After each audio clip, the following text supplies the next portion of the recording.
दुनिया की राजनीति में अगर किसी एक चीज ने सबसे ज्यादा सरकारें बदली हैं, युद्ध करवाए हैं और गठबंधन बनवाए हैं, तो वो है तेल। तेल व्यापार देशों के बीच रिश्तों का असली बैरोमीटर भी माना जाता है। आज भी जिस देश के पास तेल है, उसके पास रणनीतिक ताकत है। आज की खबर भी इसी बड़े ग्लोबल ऑयल गेम से जुड़ी है।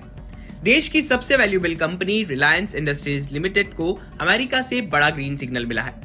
रॉयटर्स की एक रिपोर्ट के मुताबिक अमेरिका ने रिलायंस को वेनेजुएला से सीधे कच्चा तेल खरीदने के लिए जनरल लाइसेंस जारी कर दिया है। इसका मतलब कि अब रिलायंस वेनेजुएला से तेल खरीद सकती है बिना अमेरिकी प्रतिबंधों का उल्लंघन किए। लेकिन ये सिर्फ एक लाइसेंस नहीं है, ये कई देशों के बीच बदलते रिश्तों का संकेत भी है। चलिए पूरी बात समझते हैं, लेकिन पहले थोड़ा बैकग्राउंड भी बता देते हैं। वेनेजुएला के पास दुनिया का सबसे बड़ा तेल भंडार है, लेकिन उसके राष्ट्रपति निकोलस मादुरो और अमेरिका के रिश्ते लंबे समय से तनावपूर्ण रहे हैं। अमेरिका ने मादुरो सरकार पर कई आरोप लगाए और उसकी तेल इंडस्ट्री पर कड़े प्रतिबंध लगा दिए।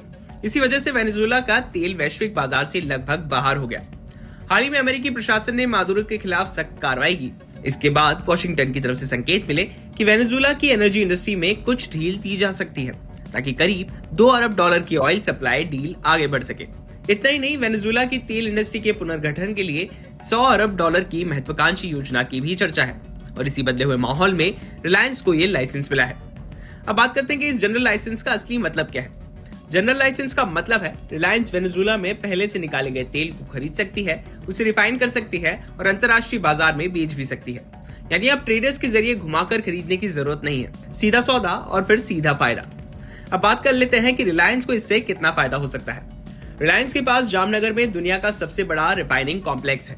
2 रिफाइनरियों की कुल क्षमता लगभग 14 लाख बैरल प्रतिदिन है। वेनेजुएला का भारी ग्रेड वाला कच्चा तेल आमतौर पर डिस्काउंट पर मिलता है। सूत्रों के मुताबिक ये रूस के तेल से भी सस्ता पड़ सकता है।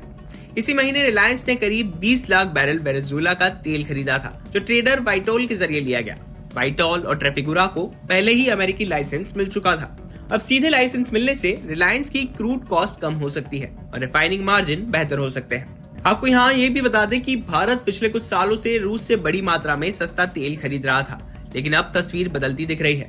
अमेरिका के राष्ट्रपति डोनाल्ड ट्रंप ने हाल ही में भारत पर लगाया गया 25% अतिरिक्त टैरिफ हटा दिया। ये टैरिफ रूस से तेल खरीद को लेकर लगाया गया था। साथ ही अमेरिका और भारत के बीच हाल ही में एक ट्रेड डील की घोषणा हुई है।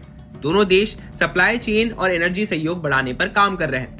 सूत्रों के मुताबिक भारतीय रिफाइनरियां अप्रैल डिलीवरी के लिए रूसी तेल से दूरी बना रही हैं। माना जा रहा है कि भारत अब अमेरिका और वेनेजुएला से ज्यादा तेल खरीद सकता है।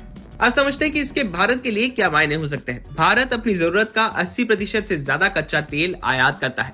ऐसे में सप्लाई का डाइवर्सिफिकेशन बेहद जरूरी है। अगर भारत, रूस, अमेरिका और वेनेजुएला तीनों के बीच संतुलन बनाता है, तो ये हमारी ऊर्जा सुरक्षा को मजबूत करेगा। और अगर रिलायंस जैसी कंपनी सस्ता तेल लाती है, तो इसका फायदा कंपनी, निवेशकों और अर्थव्यवस्था तीनों को मिल सकता है। लेकिन अब आते हैं आखिरी सवाल पर।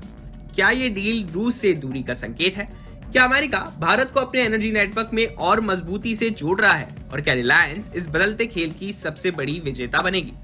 एक बात तो यहाँ साफ है कि ये सिर्फ एक कॉर्पोरेट खबर नहीं है, ये ग्लोबल ऑयल पॉलिटिक्स का नया अध्याय है। आपकी इस पर क्या राय है? हमें कमेंट सेक्शन में कमेंट करके जरूर बताएं और बिजनेस से जुड़ी बाकी तमाम खबरों के लिए आप देखते रहें विस्तार।